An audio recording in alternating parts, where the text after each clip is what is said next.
तो देखिए हम लोग अपने सोल्यूशन वाले लेक्चर में, ठीक है ना, अब इसके जो है मतलब लास्ट पार्ट को कंक्लूड करने वाले हैं और बाकी प्रॉब्लम की सीरीज आपको पता है बनाऊंगा मैं, ठीक है। तो उसमें देखिए सबसे पहले देखिए हमने डेल्टा टीपी, डेल्टा टीएफ, है ना, ऑस्मोटिक प्रेशर, ये सब पढ़ रखा है, ठीक है। तो अगर हम लोग इसको पढ़ रखे हैं तो इसका यूज किस काम में आएगा ये भी अपने को पता होना चाहिए।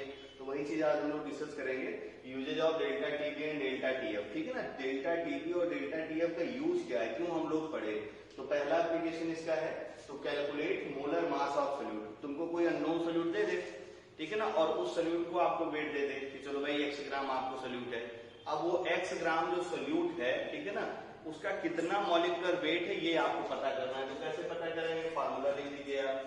तो फार्मूला आपको अच्छे से पता है कि जो डेल्टा टीबी है, ये देखिए ध्यान से, ये क्या हो जाता है, केबी इंटू क्या होता है, मोलरिटी इंटू 1/2 फैक्टर, ठीक ना। अब देखो 1/2 फैक्टर को अगर मैं हटा भी दूं तो मतलब वही रहेगा कि हम लोग ऑब्जर्व वैल्यू पढ़ेंगे, थ्योरेटिकल वैल्यू उतनी ज्यादा नहीं पढ़ने वाले हैं। हम लोग जरा इसको देख लेते हैं। तो आप जरा ध्यान से देखिए कि आई को हम लोग क्या करते हैं, आई को थोड़ा देर इग्नोर मारते हैं, ठीक है ना। तो थोड़ी देर इसको इग्नोर मार दिया जाए तो आप देखिए जरा ध्यान से, डेल्टा टीबी इक्वल टू ये क्या हो गया, देखो केबी इंटू क्या हो गया, मोलरिटी, ठीक है ना। आई को इग्नोर मार दिया थोड़ी देर के लिए।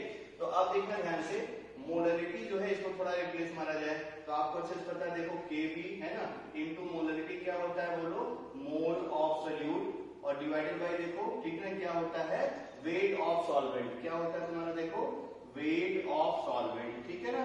तो ये हो गया सॉल्वेंट, इसको हम लोग ऐसे कैपिटल डब्ल्यू ग्राम मान लेते हैं, ठीक है ना। इसको हमने क्या मान लिया, कैपिटल डब्ल्यू, अच्छे से याद रख लीजिएगा। इसको हम लोग ग्राम में मान लेते हैं। अब अगर इसको ग्राम में माने हैं तो आपको अच्छे से पता है 1000 से क्या करना पड़ेगा, मल्टीप्लाई, थोड़ा और इसको इक्वेट किया जाए। तो अब देखो ये क्या हो गया, केबी, मोल ऑफ सोल्यूट क्या होता है, देखो weight of solute, weight of solute, ठीक है ना। और इसको हम लोग मान लेते हैं small W gram, weight of solute क्या मान लेते हैं, स्मॉल डब्ल्यू ग्राम, और पूरे का डिवीजन देखो ध्यान से, यही तो हमें चाहिए था। देखो ये क्या चाहिए, मॉलिक्यूलर वेट, ठीक है ना। हमें क्या चाहिए, ये देखो मैंने क्या लिखा, मोलर मास, तो मैं मोलर मास यहाँ यूज करता हूँ, मोलर मास ऑफ सोल्यूट, ठीक है ना, ध्यान से देखते रहना, डिवाइडेड बाई ये क्या हो गया, देखो, मोलर मास ऑफ सोल्यूट। अब तो कोई प्रॉब्लम नहीं है ना। अब देखना ध्यान से, पूरे का डिवीजन, ठीक है ना, वेट ऑफ सॉल्वेंट आपने डब्ल्यू माना, जिसको डब्ल्यू रहने देता हूँ, और इनटू देखो क्या हो गया तुम्हारे पास 1000। थोड़ा और इसको इक्वेट करो, तो थोड़ा सा और इक्वेट कर दिया जाए। तो अब देखो थोड़ा सा इक्वेट करने पे क्या आया तुम्हारा, इसको देखो यूं लिख देता हूं मैं, ये देखो क्या हो गया, केबी, वेट ऑफ सोल्यूट तुमने माना स्मॉल डब्ल्यू, और पूरे का डिवीजन देखो ध्यान से, मोलर मास ऑफ सोल्यूट, ठीक है ना। तो ये देखो क्या हो गया तुम्हारे पास, मोलर, ठीक है ना, मास, और मोलर मास किसका, देखो, सोल्यूट का, ठीक है ना, इंटू क्या हो गया, देखो, कैपिटल डब्ल्यू, और इंटू क्या हो गया, देखो, 1000। किसी को कोई दिक्कत नहीं होनी चाहिए। अब ये हो गया देखो डेल्टा टीबी की वैल्यू, ठीक है ना, डेल्टा टीबी इतना आ गया। अब हमें देखो क्या करना है, हमें मोलर मास ऑफ सोल्यूट को पता करना है, ठीक है ना। तो मोलर मास ऑफ सोल्यूट कैसे पता चलेगा, ये अच्छे से आप देख लीजिए, ठीक है ना। तो कैसे सॉल्व किया जाए, देखो जरा ध्यान से, अगर यहाँ से मोलर मास सोल्यूट में निकाल लो तो इसका एक्सप्रेशन देखो क्या हो गया तुम्हारा, मोलर मास, है ना, और वो भी किसका, देखो, सोल्यूट का। एक्सप्रेशन देखो कैसा कन्वर्ट हो गया, ठीक ना। एक्सप्रेशन में आप देखो इसका क्रॉस मल्टीप्लीकेशन हुआ और इससे फिर क्या होगा, देखो, डिवाइड हो जाएगा। तो आप देखो क्या हो गया, K B into small W into क्या हो गया, देखो, 1000, और पूरे का डिवीजन अगर देखो ध्यान से, तो पूरे का डिवीजन क्या हो गया, देखो, delta TB, delta TB into क्या हो गया, देखो, कैपिटल डब्ल्यू, ठीक है ना। तो ये आपको बहुत अच्छे से पता चल गया, मोलर मास ऑफ सोल्यूट अगर मेजर कर रहा है तो यहां से हम लोग बड़े इजीली कैलकुलेट कर सकते हैं, कोई दिक्कत नहीं। मैं बस कुछ नहीं किया हूँ, क्रॉस मल्टीप्लिकेशन कर दिया हूँ, केबी डब्ल्यू 1000 और जो है इक्वल टू क्या हो जाएगा, delta TB molar mass of solute into capital W, और इसको इक्वेट कर लूंगा तो ये आपको देखो फार्मूला मिल गया, ठीक है। अब हमें ये कैलकुलेट करना है, इसके लिए कुछ कंडीशन बनानी पड़ेगी। अब वो कंडीशन कैसे रहेंगी इसके लिए हम लोग देखते हैं। तो अब देखना ध्यान से, अगर मान लो इस वाले एक्सप्रेशन को देखो ध्यान से, अगर मान लो हमें जो ऐसे पूछता है question, for efficiently measurement of molar mass of solute क्या क्या कंडीशन होनी चाहिए, for efficiently measurement of molar of solute क्या क्या होना चाहिए, ठीक है ना। तो यहाँ ऐसे लिख दे रहा हूं मैं, फॉर इफेक्टिवली या इफिशिएंटली, ऐसे आपसे पूछेगा, for efficiently measurement of molar मास क्या क्या कंडीशन होना चाहिए, मेजरमेंट ऑफ मोलर मास, ठीक है ना, क्या क्या कंडीशन होना चाहिए जरा ध्यान से देखिए। तो पहली चीज देखो ध्यान से, किसी भी अब तुम्हें अगर कोई भी चीज मेजर करना है, जैसे मान लो मोलर मास मेजर करना है, फिर नॉमिनेटर है डिनोमिनेटर है, तो होना क्या पड़ेगा, देखो नॉमिनेटर में जो भी वैल्यू है उसको हाई रखना पड़ता है, आपको अच्छे से पता है, ठीक है ना। तो जो नॉमिनेटर अच्छा रहेगा तो ज्यादा अच्छा डेटा आएगा, आपको अच्छे से पता है, फ्रैक्शन उससे नहीं आने वाला है। तो पहली कंडीशन क्या है, देखो केबी जो है वो हाई होना चाहिए। फिर से देखिए क्या होना चाहिए, केबी की वैल्यू क्या होना चाहिए, हाई होना चाहिए। ध्यान में इसको रखते रहिए, केबी की वैल्यू क्या होनी चाहिए, हाई जो है बहुत ज्यादा, जितनी ज्यादा होगी उतनी अच्छी बात रहेगी। अब देखना ध्यान से, केबी से और कुछ अपने को मिलेंगे। अब तुम्हें पता है केबी का फार्मूला अगर याद करो तो केबी का फार्मूला क्या था, आर टी नॉट स्क्वायर और डिवाइडेड बाई क्या था, बोलो 1000 into latent heat of vaporisation.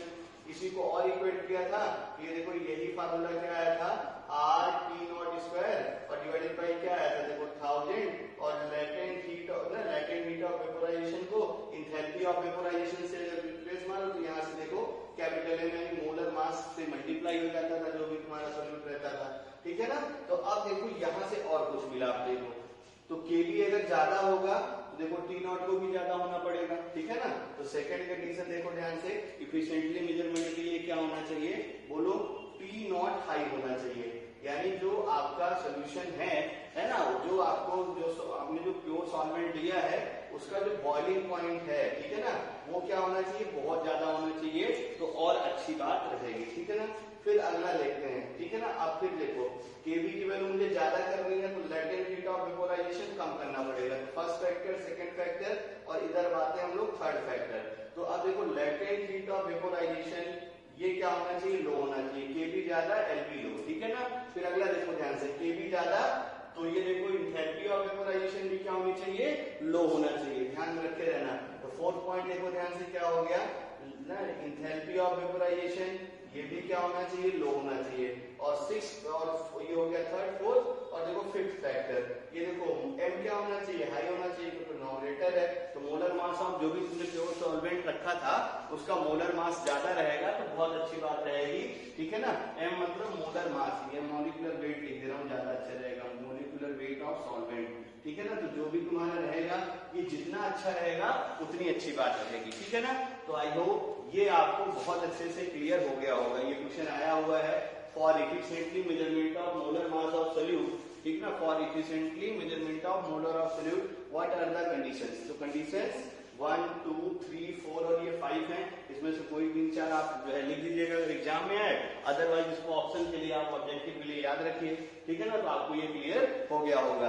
तो ये था आपका डेल्टा टीबी या डेल्टा टीएफ का फर्स्ट यूज, ठीक है ना। अब हम लोग कुछ क्वेश्चन करेंगे इससे रिलेटेड ताकि और अच्छे से अपना डेल्टा टीबी और डेल्टा टीएफ, ठीक है ना, आपको और अच्छे से क्लियर हो जाए इसके कॉन्सेप्ट, ठीक है ना। तो इसके क्वेश्चन की सीरीज में बहुत अच्छे अच्छे क्वेश्चन आपको मैंने पहले भी बोला है और आप प्लीज एनसीईआरटी को जरूर सॉल्व करते रहिए, है ना, क्योंकि बस कल मैं एनसीईआरटी का क्लास लगाऊंगा जिसमें आपको, ठीक है, एनसीईआरटी के सारे अच्छे प्रॉब्लम, ठीक है ना, जो भी आप जो है आपको लगता है कि टफ है वो सारे क्वेश्चन में कराऊंगा, कुछ अपने जो फेवरेट क्वेश्चन है वो भी कराऊंगा और आपको बताऊंगा कि जो है क्या क्या आने वाला है, क्या मतलब किससे किससे हैं जो क्वेश्चन हमेशा आया करते हैं एग्जाम में।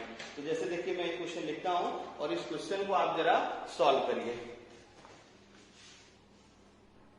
हाँ, हेलो एवरीवन। तो देखो अब हम लोग क्या कर रहे थे ना, न्यूमेरिकल का सेक्शन में फिर से आते हैं। तो मैंने ये देखो 4 नंबर लिख रखे हैं, आप जो है सो वीडियो को पॉज करके खुद से ट्राई करिए, नहीं तो बाकी तो मैं सॉल्व करूंगा ये, ठीक है ना। तो अब देखो जैसे फर्स्ट वाली प्रॉब्लम है, इसको मैं सॉल्व करके तुम्हें दिखाता हूँ। तो फर्स्ट वाली प्रॉब्लम में देखो खूब अच्छे से क्या है, ठीक है ना, कि आपको 10% weight by weight aqueous urea solution दे रखा है। तो बस यही लाइन पकड़ना है तुम्हें, देखो 10% weight by weight aqueous urea solution, ठीक है ना। बस ये लाइन अपने को अच्छे से देखना है और इसी से सब अपने को मिल जाएगा। तो 10% weight by weight aqueous solution urea मतलब देखो क्या हो गया कि 10 ग्राम जो यूरिया है, ठीक है ना, 10 ग्राम यूरिया, ठीक है ना, डिसॉल्व इन, ठीक है ना, 10 ग्राम यूरिया डिसॉल्व इन, बोलो 100 ग्राम ऑफ वाटर, ठीक है, कोई दिक्कत, 100 ग्राम ऑफ वाटर, ये क्लियर हो गया होगा। तो अब देखो जरा ध्यान से, सब कुछ अपने को दे रखा है, जैसे इस वाले क्वेश्चन में केबी और केएफ नहीं दे रखा, तो ये अंडरस्टूड है, इसके लिए भी यही यूज फिक्स करना है, केबी की वैल्यू है ना, केएफ की वैल्यू, वाटर है तो सॉल्वेंट फिक्स है तो सबके लिए वही फिक्स रहेगा। अदरवाइज ये डेटा आपको कहीं ना कहीं दिया रहता है क्वेश्चन में, टेंशन मत लीजिएगा, ठीक है। तो चलिए अब देखो हमें क्या करना है भाई, इतनी मीनिंग मिल गई।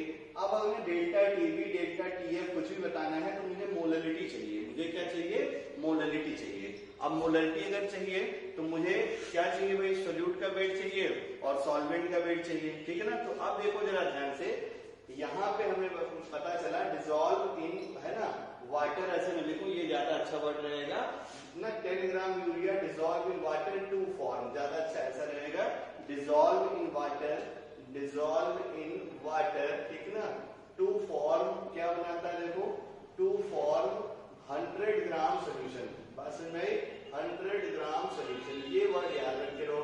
तो अब देखो ध्यान से खूब अच्छे से, तो यहां से अपने को क्या मिल गया देखो, मास ऑफ सोल्यूट, ठीक है ना। तो मास ऑफ सोल्यूट, और सोल्यूट तुम्हारा क्या है देखो यूरिया, तो ये कितना हो गया देखो 10 ग्राम के बराबर। और ऐसे अगर मैं बोलूं कि जरा मास ऑफ सॉल्वेंट बताओ कितना हो गया, तो मास ऑफ सॉल्वेंट फिलहाल अभी नहीं पता है, पता चल जाएगा।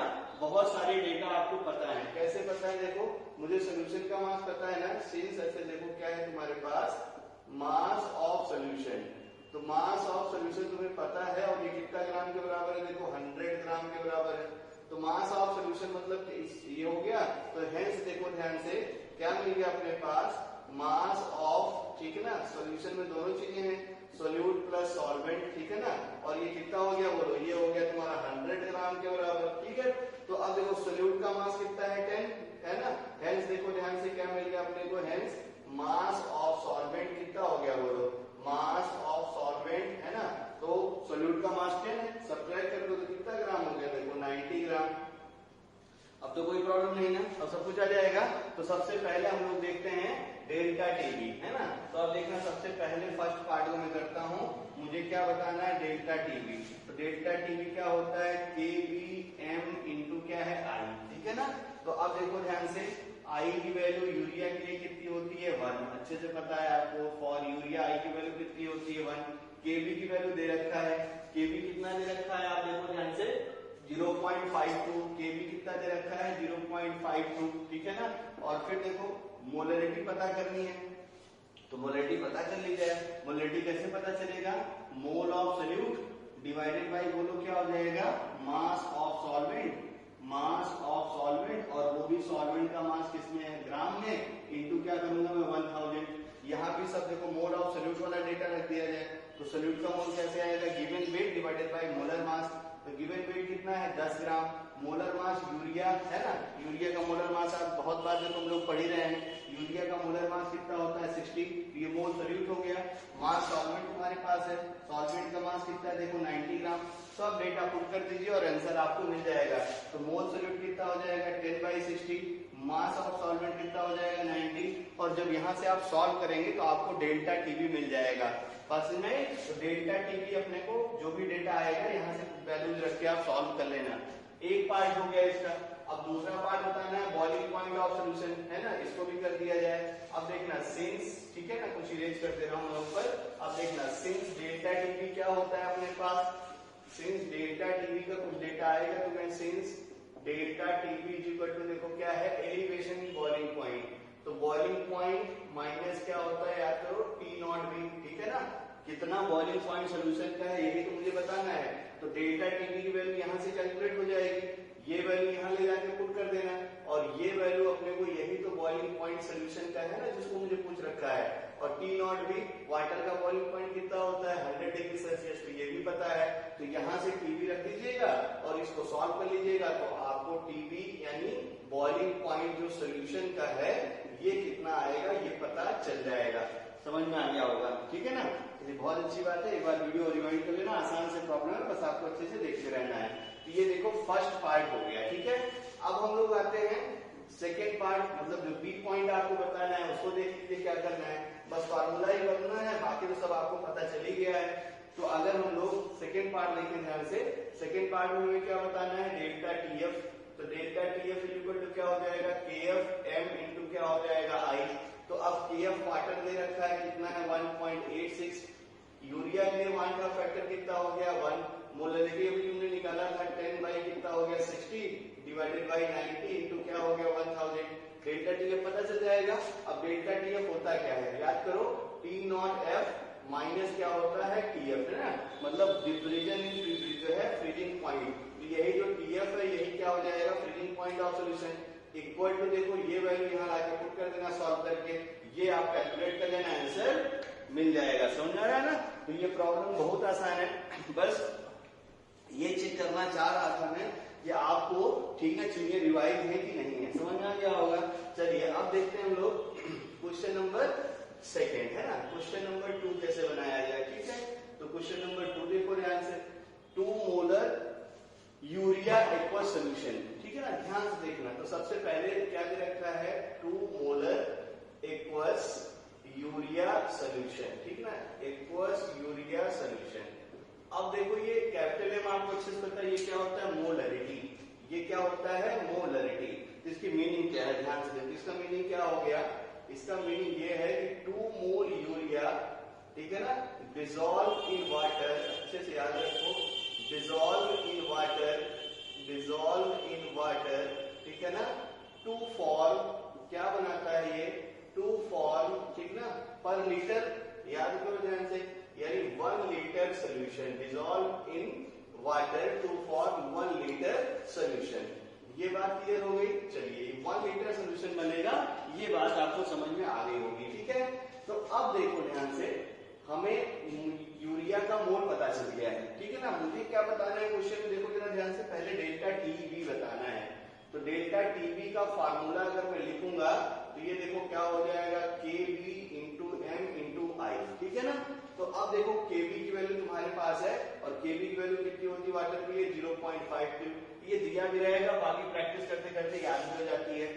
आई की वैल्यू यूरिया के लिए कितना होता है 1। अब देखो मोलरिटी हमें चाहिए, तो मोलरिटी क्या हो गया देखो, मोल सोल्यूट डिवाइडेड बाय, देखो ध्यान से क्या हो जाएगा, मास ऑफ सॉल्वेंट, ठीक है ना, मास ऑफ सॉल्वेंट। अगर ये ग्राम में हम लोग निकालेंगे तो क्या करेंगे, यहाँ पे 1000 से मल्टीप्लाई कर देंगे। क्लियर, अब तो शायद समझ में आ गया होगा। तो अब देखो ध्यान से, मोल सोल्यूट हमें दे रखा है, सिंस जो मोल सोल्यूट है, आप देखो जरा ध्यान से, यही क्या है मोल है यूरिया का, और ये कितने मोल के बराबर है 2 मोल के बराबर है। तो अब देखो ये क्या होता है गिवन वेट डिवाइडेड बाय, ठीक ना, याद करो वेट ऑफ यूरिया ऐसे लिख दिया जाए, वेट, ठीक ना, ऑफ यूरिया, और फिर पूरे का division molecular weight of urea. ध्यान से देखो ये क्या हो गया मॉलिक्यूलर वेट ऑफ यूरिया, ठीक है ना, molecular weight of urea equal to कितना हो गया 2। तो वेट ऑफ यूरिया तुम x मान लो, मॉलिक्यूलर वेट यूरिया का 60 हो गया है ना, और डिवाइड इक्वल टू 2 हो गया। तो यहाँ से देखो ध्यान से x की वैल्यू कितनी आ गई 120 ग्राम, यानी सोल्यूट का वेट कितना है 120 ग्राम, ठीक है ना। अब देखना ध्यान से, हमें सॉल्वेंट का मास चाहिए, तो सॉल्वेंट का मास कैसे पता चलेगा, देखो सोल्यूशन की डेंसिटी दे रखी है, तो आप बहुत अच्छे से जानते हैं, सिंस, है ना, मास ऑफ सोल्यूशन, ऐसे याद रखो, एंड करके लिख दिया जाए, एंड मास ऑफ सोल्यूशन, बोलो मास ऑफ सोल्यूशन कितना हो जाएगा, एंड मास ऑफ सोल्यूशन, बोलो कितना हो जाएगा, सोल्यूशन का मास कितना हो जाएगा बताइए, ठीक ना। तो सोल्यूशन का वॉल्यूम कितना है, यहाँ लिख दे रहा हूं मैं, वॉल्यूम ऑफ सोल्यूशन, और इनटू क्या हो जाएगा, बोलो volume of solution into density किसकी, सोल्यूशन की। बात क्लियर हो गई होगी।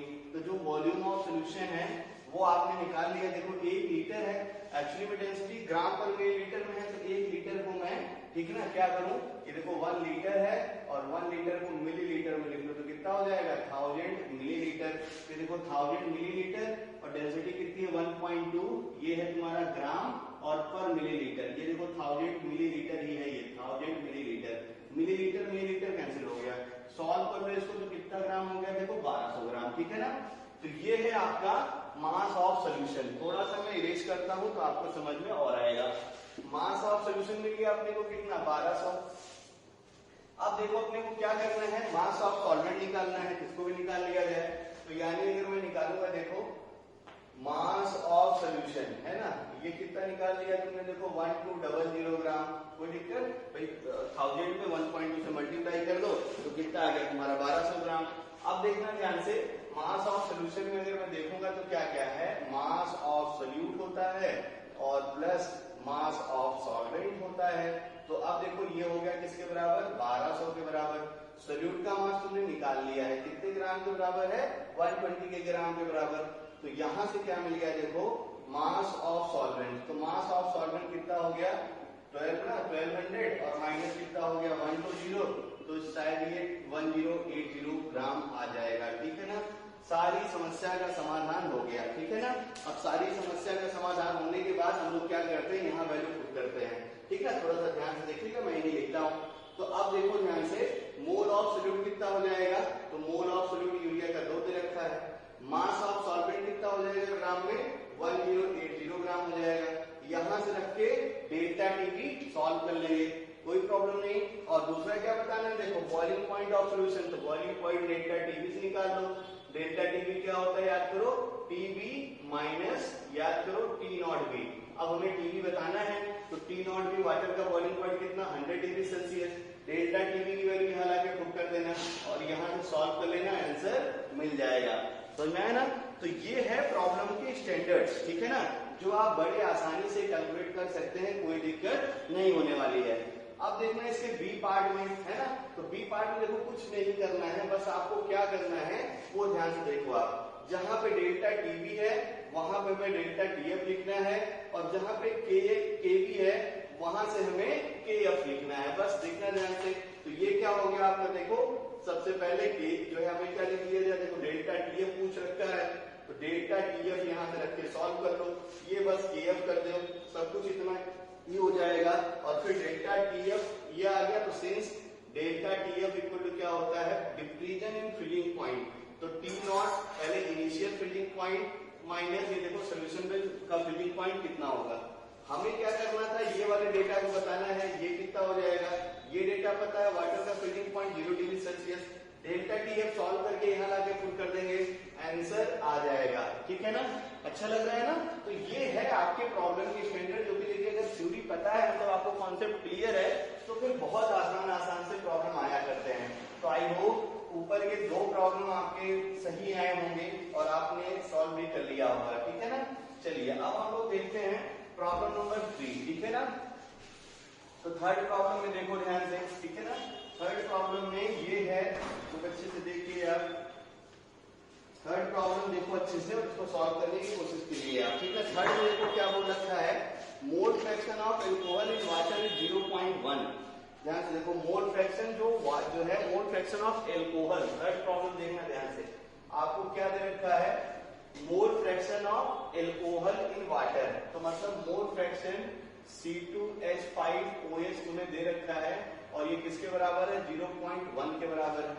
और आपको delta TB boiling point solution बताना है। ठीक है ना, इसको कैसे किया जाए ये अपने को ध्यान में रखे रहना है। तो अब देखो ध्यान से, आसान है, कुछ करना नहीं। इसका मतलब क्या हो गया? इसका मतलब ये हो गया, मोल तुम्हारा इथाइल एल्कोहल और डिवाइडेड बाय टोटल मोल, यानी इथाइल एल्कोहल का मोल और प्लस मोल है वाटर। ठीक है ना, ये किसके बराबर है? 0.1 के बराबर। इसको थोड़ा और रिपीट किया जाए तो क्या मैं इस चीज को लिख सकता हूँ, क्या देखो 1/10। अच्छे से देखो, इसको क्या लिख सकता हूँ मैं? 1/10। और इसको अगर कंपेयर करूंगा तो देखो मोल हमें मिल गया इथाइल एल्कोहल का, और यही सोल्यूट है तुम्हारा। Mole fraction ethyl alcohol in water, तो एल्कोहल का मोल फ्रैक्शन देखो कितना हो गया? तो मोल हो गया तुम्हारा 1, और देखो मोल जो सोल्यूशन का हो गया, ध्यान से देखना, मोल तुम्हारा, ठीक है ना, C2H5OH और प्लस मोल तुम्हारा वाटर, ये किसके बराबर हो गया? देखो 10 के बराबर। तो अगर यहाँ से मोल हमें वाटर का पता चल जाए तो वाटर का मोल कितना हो गया? देखो 10 के बराबर जो है 10 - 1 कर दिया जाए, यानी वाटर का मोल कितना हो गया? 9 का। भी काम लगेगा, ध्यान रखते रहना। तो मोल वाटर कितना हो गया? 9, और मोल H2O कितना हो गया तुम्हारा? 1। कुछ समस्या नहीं है। अब डेल्टा टीबी हमें पता करना है, तो फर्स्ट पार्ट को मैं यहाँ करता हूँ। तो डेल्टा टीबी अगर हमें निकालना है तो डेल्टा टीबी क्या होता है? केबी इंटू क्या होता है? एम इंटू क्या होता है? 1/2 फैक्टर। सारी वैल्यू रखना शुरू करते हैं। तो एल्कोहल 1/2 फैक्टर 1 हो गया। केबी की वैल्यू वाटर में डिजॉल्व हो रहा है, तो केबी की वैल्यू वाटर में आपने थोड़ी देर पहले लिखा था, याद करिए कितना था? 0.52। ये दिया रहेगा, टेंशन मत लीजिएगा। मोलैलिटी पे आता हूं मैं, तो मोलैलिटी देखो क्या हो गया? मोल सोल्यूट, ठीक है ना, और क्या हो गया? देखो mass of solvent. Mass of solvent अगर इसको ग्राम में रखेंगे तो 1000 से मल्टीप्लाई करेंगे, कोई प्रॉब्लम नहीं होनी चाहिए। सोल्यूट क्या है तुम्हारा? एल्कोहल। अब डेटा रख देता हूँ, ध्यान से देख लीजिए। तो जो सोल्यूट है वो क्या है, अल्कोहल कितना मोल है, 1 के बराबर। मास ऑफ सॉल्वेंट निकाल लिया जाए तो सॉल्वेंट का देखो मोल पता है, सॉल्वेंट का क्या पता है, देखो मोल पता है। तो ये देखो ध्यान से, मोल H2O, यही क्या है तुम्हारा मोल सॉल्वेंट है, यही क्या है तुम्हारा मोल सॉल्वेंट है। अब मैं इसका वेट पता करना है, ये किसके बराबर है, देखो 9 के बराबर। इसका वेट मान लेता हूँ W ग्राम, ठीक है ना, या X मान लो, जो भी आपको अच्छा लगे। तो given weight divided by molar mass, water का मोलर मास कितना होता है 18। यहां से सॉल्व कर लीजिए तो ये कितना हो गया 9 × 18। अब देखो यही तुम्हारा इतना ग्राम जो है, यही क्या है सॉल्वेंट का मास है। ये डेटा यहाँ ले जाके पुट कर दीजिए, ये डेटा यहाँ ले जाके पुट कर दीजिए, सॉल्व कर दीजिए, डेल्टा टीबी आ जाएगा। अब जब डेल्टा टीबी आ जाएगा तो हमें क्या बताना है, बॉइलिंग पॉइंट ऑफ सॉल्यूशन। तो फिर से तुम अच्छे से जानते हो डेल्टा टीबी इक्वल टू क्या होता है, टीबी है ना, मतलब क्या होता है एलिवेशन इन बॉइलिंग पॉइंट। तो टी नॉट बी और माइनस क्या होता है टीबी। अब देखो बॉइलिंग पॉइंट जो वाटर का होता है वो कितना होता है 100 डिग्री सेल्सियस, उल्टा लिख दिया मैंने, ठीक है ना। ये देखो पहले पढ़ना है तो पढ़ने वाले को पहले लिखेंगे, डेल्टा टीबी इक्वल टू क्या होता है, देखो टीबी है ना, और माइनस क्या होता है, याद करो टी नॉट बी। अब देखना ध्यान से, टीबी की वैल्यू तुम्हारे पास कितनी हो गई है ना, वाटर का बॉइलिंग पॉइंट आपको अच्छे से पता 100 डिग्री सेल्सियस। टीबी आपको बताना है कि टीबी जो है सोल्यूशन का कितना हो जाएगा, और यहाँ से देखो डेल्टा टीबी कैलकुलेट करके यहाँ पुट कर देना, आंसर आ जाएगा। तो आई होप ये वाली प्रॉब्लम भी बहुत अच्छे से आपको क्लियर हो गई होगी। अब डेल्टा टीएफ और जो है फ्रीजिंग पॉइंट कर लोगे ना, क्या करना है, बस जहां डेल्टा टीबी है वहां पे डेल्टा टीएफ कर देना है, जहां पे केबी है वहां पे केएफ कर देना है, ठीक है ना। और फिर जहां से डेल्टा टीबी के प्लेस पे जब आपने को ये बताना है delta TF freezing point solution, तो क्या हो जाएगा टी नॉट एफ, ठीक है ना, टी नॉट एफ। अब ये बड़ा हो जाएगा और टीएफ घट जाएगा, तो क्योंकि डिफ्यूजन यही बताना है तो डेल्टा टीएफ कैलकुलेट करके रख देना, आंसर आ जाएगा। तो आई होप ये वाला भी प्रॉब्लम आपको बहुत अच्छे से समझ में आ गया होगा। अगला वाला क्वेश्चन है, ठीक ना, उसको भी थोड़ा देख लीजिए फट से। तो नेक्स्ट वाले प्रॉब्लम में आपसे देखो क्या पूछ रखा है, क्वेश्चन की लैंग्वेज से देखिए पकड़िएगा, उसी से सॉल्व करेंगे और वही आपको सब चीजें बताएगा कि क्या होने वाला है, ठीक है ना। तो अब देखो ध्यान से, क्वेश्चन में जो क्वेश्चन नंबर मैं 4 पे पहुंचा हूं, तो मैं ये सब मैं मिटा देता हूं। खूब अच्छे से देखो ध्यान से, यहाँ पे क्वेश्चन को पढ़ो तो मोल फ्रैक्शन ऑफ वाटर, यानी तुम्हें मोल फ्रैक्शन वाटर दे रखा है, ठीक है ना, और इन ethyl alcohol mole fraction water कितना है, देखो 0.1, ठीक है ना। तो इसका मतलब क्या हो गया, मोल है क्या तुम्हारा, देखो H2O डिवाइडेड बाई मोल किसका है, देखो H2O, और प्लस मोल किसका है, देखो इथाइल एल्कोहल। तो मोल किसका है, देखो इथाइल एल्कोहल का। क्वेश्चन की लैंग्वेज पता पढ़ के हमें ये पता चल गया कि जो वाटर है ये किसका काम कर रहा है, सोल्यूट का, है ना, डिसॉल्व इन, देखो mole fraction of water in, तो मतलब क्या हो गया, एल्कोहल में डिसॉल्व करना है।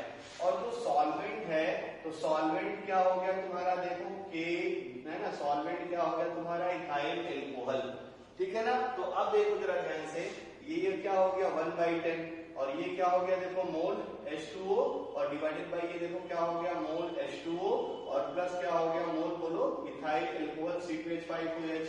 तो यहां से मोल जो वाटर वाला है, वाटर का मोल कितना हो गया 1, एल्कोहल का मोल निकाल लिया जाए तो एल्कोहल का मोल कितना आ जाएगा 9, इथाइल एल्कोहल का। हमें इसका मास का काम पड़ेगा, इसका मास मान लेता हूँ x gram divided by molar mass ethyl alcohol का। इथाइल एल्कोहल का मोलर मास कितना हो जाएगा, देखो कार्बन तो है 24, हाइड्रोजन 6 है, कितना हो गया 6, और ऑक्सीजन आपका जो है 1 है तो हो गया 16, तो ये कितना हो गया 6 4 10, है ना, और ये हो गया 2 1 3, और ये कितना हो गया 4, ठीक है ना। तो ये हो गया तुम्हारा कितना 46 के बराबर। तो यहाँ से अगर मास ऑफ सॉल्वेंट हमें पता चल जाए तो मास ऑफ सॉल्वेंट कितना हो गया, देखो 9 × 46 ग्राम के बराबर। काम लगेगा, इसलिए मैंने सॉल्व कर लिया। तो अब देखो जो पूछ रखा है, क्या पूछ रखे भाई साहब, ये पूछ रखे डेल्टा टीवी, तो केबी इंटू एम और इंटू क्या हो गया 1/2 फैक्टर। अब क्वेश्चन में ध्यान से देखो, यहाँ पे जो केबी है वो केबी हम लोग किसका रखेंगे, बताओ केबी किसका रखोगे, वाटर का कि एल्कोहल का, बोलो किसका रखेंगे, केबी हम लोग रखेंगे किसका, एल्कोहल का, क्योंकि सॉल्वेंट क्या है तुम्हारा एल्कोहल है, केबी फॉर H2O। क्वेश्चन में कहीं दिया है, आपको पता है नहीं पता होता है ना, तो ये डेटा कहीं ना कहीं क्वेश्चन में आपको जरूर दिया रहेगा, तो ये डेटा गिवन रहता है, अच्छे से याद रखे रहना है। अब बच्चे करते क्या है गलती, उनको वाटर वाला याद रहता है 0.5 तो तुरंत यहाँ रख के सॉल्व कर देंगे, ये गलती नहीं करनी है। सॉल्वेंट का केवी रखना है, तो ये यहाँ लिख दे रहा हूँ अच्छे से, गिवन इन प्रॉब्लम, ठीक ना कहीं तुम्हें जरूर दिया रहेगा, तभी ये क्वेश्चन होगा, अदरवाइज ये क्वेश्चन नहीं होने वाला है। अब देखो मोलरिटी, तो मोलरिटी की आपको मोलरिटी का कोई दिक्कत ही नहीं है। ये देखो mole of solute divided by mass of solvent कितना हो गया, देखो 9 into 46, और ये ग्राम में है तो 1000 मल्टीप्लाई करना पड़ेगा। तो आई होप देखो मोलरिटी भी आपने पुट कर ली, और 1/2 फैक्टर आप जानते हैं अल्कोहल इन वाटर कितना हो गया 1। तो यहाँ से हम लोग सॉल्व कर लेंगे और आपको ठीक है ना सब कुछ चीजें पता चल जाएंगे। सब बॉइलिंग पॉइंट सोल्यूशन बताना है, तो ये तो आप मास्टर साहब हो गए। अब डेल्टा टीवी क्या होता है, ये देखो टीवी और माइनस क्या होता है, देखो टी नॉट बी। वाटर का बॉइलिंग पॉइंट कितना 100 नहीं, उल्टा हो गया भाई। देखो सॉल्वेंट तुम्हारा एल्कोहल है ना, तो एल्कोहल का जो बॉइलिंग पॉइंट है ये देखो टीवी फॉर एल्कोहल, ठीक है ना, जो भी है तुम्हारे पास alcohol for ethyl alcohol C2H5OH, ये भी क्वेश्चन में तुम्हें गिवन रहेगा, ठीक है ना। जल्दी में 100 मत रखना, नहीं तो जैसे मैं भी गलत कर रहा था आप भी गलत करेंगे। ये टी नॉट बी हमेशा हमें सॉल्वेंट का ही लेना है, क्योंकि सॉल्वेंट का ही तो बॉइलिंग पॉइंट इंक्रीज करता था। तो ये है आपका, और बाकी डेल्टा टी की वैल्यू यहाँ से आएगी, यहाँ पुट कर देंगे और ये डेटा कैलकुलेट हो जाएगा। तो आई होप ये वाली प्रॉब्लम भी आपको बहुत अच्छे से समझ में आ गई होगी, ठीक है ना। इसके बाद हम लोग कुछ और प्रॉब्लम करते हैं। तो देखो हम लोग नेक्स्ट प्रॉब्लम करते हैं। इसका जो प्रॉब्लम नंबर 2 है वो बहुत इंपॉर्टेंट है, ठीक है ना। मतलब इसका जो बी वाला प्रॉब्लम है ये सॉल्व करिए, चॉकलेट खाइए, ठीक है। वीडियो को पॉज करिए, अच्छे से जरा बनाइए इसको। तो फर्स्ट वाला प्रॉब्लम तो आसान है, इसमें तो कुछ करना ही नहीं है। तो अब देखो जरा ध्यान से, हम लोग सबसे पहले ए पार्ट इसका करते हैं। तो 1 mole urea dissolve in 2 kilogram of water, ठीक है ना। तो वाटर यानी देखो सॉल्वेंट का वेट है, तो कोई प्रॉब्लम नहीं है। इसको 2 को 1 किलोग्राम कर लो तो कैलकुलेशन आसान हो जाएगी। 2 को 1 किलोग्राम कर लो, ठीक है ना। तो 1 kg ऑफ वाटर ये डिसॉल्व कर दिया जाए, ठीक है। तो अब देखो हम लोग को अच्छे से देखें यहाँ पे। तो सबसे पहले चीज क्या बताना है, देखो बॉइलिंग पॉइंट ऑफ सोल्यूशन बताना है अपने को, ठीक है ना। तो सबसे पहले बॉइलिंग पॉइंट अगर बताना है तो डेल्टा टीवी हम लोग निकाल लें, क्योंकि डेल्टा टीवी केवी इंटू एम इंटू क्या होता है 1/2 फैक्टर। तो अब यहाँ से देखो केवी की वैल्यू है अपने पास, केवी कितना है देखो 0.52 है ना। और फिर देखो ध्यान से 1/2 फैक्टर यूरिया के लिए कितना हो गया 1। मोलरिटी निकाल ली जाए तो मोलरिटी क्या हो गई, देखो मोल सोल्यूट डिवाइडेड बाय क्या हो गया बोलो, mass of solvent, mass of solvent है ना। और सॉल्वेंट का मास अगर किलोग्राम में तो कोई प्रॉब्लम ही नहीं है। तो 1 मोल यूरिया ये भी दे रखा है, और सॉल्वेंट का मास भी दे रखा है, कितना किलोग्राम है 1 किलोग्राम है। सब कुछ सॉल्व कर लिया आपने। तो ये देखो डेल्टा टीवी की जो वैल्यू थी, डेल्टा टीवी आ गया कितना 0.52। अब देखो ध्यान से, डेल्टा टीवी क्या होता है भाई, डेल्टा टीवी है टीवी और माइनस देखो क्या है ना एलिवेशन बॉइलिंग पॉइंट, और क्या है देखो T naught B is equal to कितना हो गया 0.52। अब यही जो टीवी है यही तुम्हारा क्या है, यही है तुम्हारा बॉइलिंग पॉइंट ऑफ सोल्यूशन, यही क्या है तुम्हारा boiling point of solution. Solve कर लो इसको। तो टी नॉट बी की वैल्यू वाटर के लिए कितना डिग्री सेल्सियस होता है 100 डिग्री सेल्सियस। तो यहाँ पे अगर हम लोग टीवी सॉल्व कर लें तो टीवी की वैल्यू कितनी हो गई 100.52 डिग्री सेल्सियस। तो ये बॉइलिंग पॉइंट सोल्यूशन मिल गया आपको। ये हो गया फर्स्ट पार्ट का आंसर। यही क्या है तुम्हारा बॉइलिंग पॉइंट ऑफ सोल्यूशन, ठीक है ना। यहाँ तक कोई प्रॉब्लम नहीं होनी चाहिए किसी को भी, ठीक है। चलिए अब सेकेंड वाली जो प्रॉब्लम है इसमें दिमाग लगाइए, ठीक है। तो सेकेंड में देखो क्या है, if solution is heated up to इतना degree Celsius then what amount of, ठीक है ना, वाटर इज वेपोराइज्ड। अगर इस सोल्यूशन को, जो भी ये सोल्यूशन था तुम्हारे पास, इसको हम लोग हीटअप करें कितने टेम्परेचर तक 105.2 डिग्री सेल्सियस तक, तो कितना आपका हीट वेपोराइज होगा, वो जो है कितना, मतलब जब गर्म करो तो कितना अमाउंट वाटर वेपोराइज होगा, सॉरी मैं हीट बोल रहा था, ठीक है ना। तो इसको हीटअप करना शुरू किए और कितना अमाउंट वाटर वेपोराइज होगा ये तुम्हें बताना। मतलब क्वेश्चन ऐसे समझो कि जैसे मान लो कि तुम्हारे पास ये पानी, इसके अंदर मान लो, ठीक है ना, क्वेश्चन में दे रखा है, देखो ध्यान से, डिजॉल्व मान लो इसके अंदर 1 kg वाटर है। 1 kg वाटर इसमें मैंने 1 मोल यूरिया डिजॉल्व कर दिया। 1 मोल यूरिया डिजोल्व करने के बाद इसका एक बॉइलिंग पॉइंट फिक्स आ गया और उसका बॉइलिंग पॉइंट कितना हो गया 100 है ना, मतलब 100.52 डिग्री सेल्सियस ये वाटर का बॉइलिंग पॉइंट आ गया। अब क्या कह रहा है, इसको मैंने गर्म किया, इसको गर्म कहां से कितना कर दिया, देखो 105.2 डिग्री सेल्सियस तक जब इसको गर्म करूंगा तो अब क्या होगा, देखो ये जो बॉइलिंग पॉइंट है, अगर ये मतलब जो दे रखा है ध्यान से देखो, जितने टेम्परेचर पे गर्म कर रहा है ये, अगर ये टेम्परेचर बॉइलिंग पॉइंट से कम होगा तो क्या ये लिक्विड बॉइल करेगा, क्या नहीं करेगा। तो हमेशा याद रखो अगर क्वेश्चन में ये बोल रखा है what amount of water is vaporised, तो पक्का समझ लो ये वाला बॉइलिंग पॉइंट, ये जो आपको टेम्परेचर दे रखा है हीटेड अप टू, ये जो टेम्परेचर है इससे हमेशा ज्यादा होना चाहिए, तभी काम बनेगा, अदरवाइज वेपोराइज्ड नहीं होगा। तो क्वेश्चन में ये लाइन जरूर पकड़े रहना कि क्या ये बोल रखा है, क्या होगा क्या नहीं होगा। तो अब देखो ध्यान से, since solution is heated up to, ठीक है ना, कितना 105 डिग्री सेल्सियस। इस लाइन को मैं स्टार बना के लिख दे रहा हूँ बी के सोल्यूशन में, और इसको अच्छे से आप याद रखते रहिएगा, ठीक ना। Since solution is heated up to, solution is heated, अच्छे से याद रखो, solution is heated और कब तक, up to, ठीक ना, 105.2 डिग्री सेल्सियस, ठीक है ना, इतने टेम्परेचर तक ये हीटर हो रहा है, ठीक ना। यहाँ से देखो which is greater than, ठीक है ना, ये याद रखे रहना, यानी इसको मान लो T, इसको मान लो T, ठीक है ना। तो यानी जो T है ये ग्रेटर देन, देखो क्या ध्यान से, टीबी है, बात हमने टीबी की वैल्यू देखो बॉइलिंग पॉइंट ऑफ सॉल्यूशन है, तो ये जो अप टू जो टेम्परेचर दिया है अगर ये ज्यादा है देन, ठीक है ना, देन क्या होगा, देन अब देखो सॉल्यूशन इज वेपोराइज्ड, ठीक है ना, जो भी वाटर है आपका, जो भी वो सॉल्यूशन बना है वो क्या होगा, वेपोराइज्ड होगा, देन सॉल्यूशन, ठीक है ना, इज वेपोराइज्ड। अब देखो जब वेपोराइज्ड होगा तो तुम्हें अच्छे से पता है नॉन वोलेटाइल सॉल्यूट है तुम्हारे पास यूरिया, वो तो वेपोराइज्ड होगा नहीं, वेपोराइज्ड क्या होगा, वेपोराइज्ड होगा वाटर, वेपोराइजेशन किसका होगा, वेपोराइजेशन होगा किसका, वाटर का, ठीक ना। या और कैसे मैं लिख सकता हूँ, वाटर इज वेपोराइज्ड, H2O इज वेपोराइज्ड, ठीक है ना, कोई प्रॉब्लम नहीं होनी चाहिए यहाँ तक, ठीक है। चलिए अब देखो हम लोग क्या करते हैं, इस क्वेश्चन को थोड़ा सॉल्व करते हैं, बड़ा अच्छा प्रॉब्लम था ये, ठीक है ना, तो अच्छे से दिमाग में रहना चाहिए कि क्या होने वाला है, ठीक है। तो अब देखो बी पार्ट में बॉइलिंग पॉइंट सोल्यूशन हमें मिल गया है, ठीक है ना, बी पार्ट कैसे किया जाए इसके बारे में जरा सोच के देखिए आप। तो अब देखो ध्यान से, जो बॉइलिंग पॉइंट था सोल्यूशन का, ठीक है ना, वो इतना हो गया। तो फिर से देखो ध्यान से, अगर मैं बी पॉइंट को बनाऊं तो मैं बोलूं कि न्यू डेल्टा टीवी कितना हो गया, बोलो जरा ध्यान से। तो न्यू डेल्टा टीवी क्या हो गया, देखो ध्यान से, न्यू डेल्टा टीवी कितना हो गया, टी माइनस जो तुम्हारे पास देखो ये टीवी था, अब सोल्यूशन का बॉइलिंग पॉइंट इतना हो गया, और नया बॉइलिंग पॉइंट कितना हो गया तुम्हारा, नया बॉइलिंग मतलब जो पहले बॉइलिंग पॉइंट सोल्यूशन इतना था और जब आपने गर्म किया तो इतना हो गया, तो बॉइलिंग पॉइंट फिर से देखो एलिवेट हो गया, तो कितना, फिर से नया वाला एलिवेशन बॉइलिंग पॉइंट हो गया न्यू डेल्टा टीवी, मैंने ऐसे लिख दिया, ठीक है ना।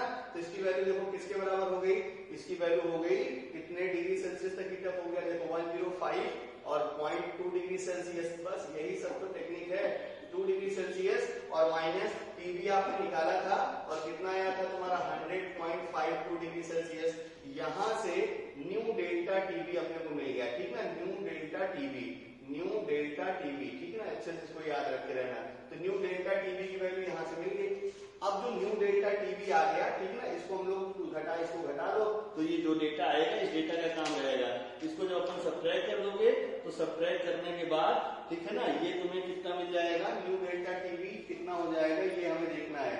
अच्छा एक चीज और, गड़बड़ क्या हो रहा है क्वेश्चन में, देखो ध्यान से, न्यू डेल्टा टीवी अगर हम लोग निकालेंगे तो न्यू डेल्टा टीवी देखो टी नॉट बी तो बदलता नहीं ना भाई, टी नॉट बी तो फिक्स ही रहता है, ये कहाँ गड़बड़ हो गया, तो ये देखो बॉइलिंग कहाँ तक हीट अप कर दिया आपने, इतना तक, और जो टी नॉट बी है, टी नॉट बी वाटर का कितना होता है 100 डिग्री सेल्सियस, तो अब तो कोई प्रॉब्लम ही नहीं है, यानी जब आप इसको सॉल्व करेंगे तो आप देखो न्यू डेल्टा टीवी कितना आ गया तुम्हारा 5.2 डिग्री सेल्सियस, कोई प्रॉब्लम नहीं होगी।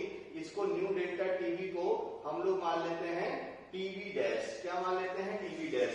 तो देखो नया एलिवेशन बॉइलिंग पॉइंट कितना हो गया तुम्हारा, डेल्टा टीवी डैश, ठीक है ना, कोई समस्या नहीं। अब देखो ध्यान से, सिंस कितना वाटर वेपोराइज होगा ये मुझे बताना, अब जो वेपोराइज होगा वही ना सॉल्वेंट है, तो जितना वेपोराइज हो जाएगा वो तो बाहर ही चला जाएगा, ठीक है ना, कितना वाटर रिमेनिंग रहेगा ये हम कैलकुलेट कर सकते हैं, ठीक है ना। तो सिंस देखो ध्यान से क्या हो जाएगा, डेल्टा टीबी डैश, यहां लिख दे रहा हूं मैं, since delta TB dash equal to देखो क्या हो गया, केबी इंटू क्या हो गया एम, ठीक ना, और इंटू क्या हो गया क्वांटा फैक्टर। यहाँ बस ध्यान रखते रहो, क्वांटा फैक्टर 1 हो गया, केबी की वैल्यू कोई चेंज नहीं 0.52। मोलरिटी जरा ध्यान से देखिए, तो मोलरिटी क्या हो गया बोलो, मोल सोल्यूट डिवाइडेड बाय देखो क्या हो गया, मास ऑफ सॉल्वेंट। अब सॉल्वेंट क्या है देखो H2O, सॉल्वेंट क्या है देखो H2O, और वो भी कौन सा देखो रिमेनिंग, ठीक है ना, जितना बचा रहेगा वही ना काम में आएगा अपने के लिए। तो मोल सोल्यूट हम लोग यहाँ से निकाल लें, तो मोल सोल्यूट यानी मोल यूरिया तुम्हें पहले से ही दे रखा है इतना 1 मोल, तो अब यहाँ डेटा देखना 1 मोल दे रखा है यूरिया, और जो मास ऑफ सॉल्वेंट रिमेनिंग है इसको मैं कैलकुलेट कर सकता हूँ, तो जरा वैल्यू रख दी जाए। तो अब देखो ये जो है डेल्टा टीबी डैश है ये कितना हो गया 5.2, केबी की वैल्यू कितनी हो गई 0.52, मोल कितना हो गया 1, क्वांटा फैक्टर कितना हो गया 1, और ये देखो क्या है mass of water remaining, mass of H2O, ठीक है ना, कितना बचा हुआ है ये हो गया तुम्हारा रिमेनिंग, ठीक है ना, कोई समस्या नहीं होनी चाहिए। अब क्या करना है, यहां से जरा मास H2O निकाल लीजिए, मास ऑफ H2O रिमेनिंग कितना है ना, क्योंकि जब रिमेनिंग बचा रहेगा तो इनिशियल हमें पता ही ये था कि देखो ये आपको दे ही रखा था कितने में डिसॉल्व हो रहा है, वही निकाल लेंगे। तो मास ऑफ H2O रिमेनिंग कितना हो गया, देखो इसको सॉल्व करोगे, तो इसको जब सॉल्व करोगे तो ये तुम्हें आ जाएगा, ठीक है ना, 0.1 kg के बराबर, ये आ जाएगा 0.1 kg के बराबर, यानी कितना हो गया अगर देखो ध्यान से, तो 100 ग्राम आपका वाटर बचा रहेगा, 100 ग्राम ऑफ वाटर बचा रहेगा, ठीक है।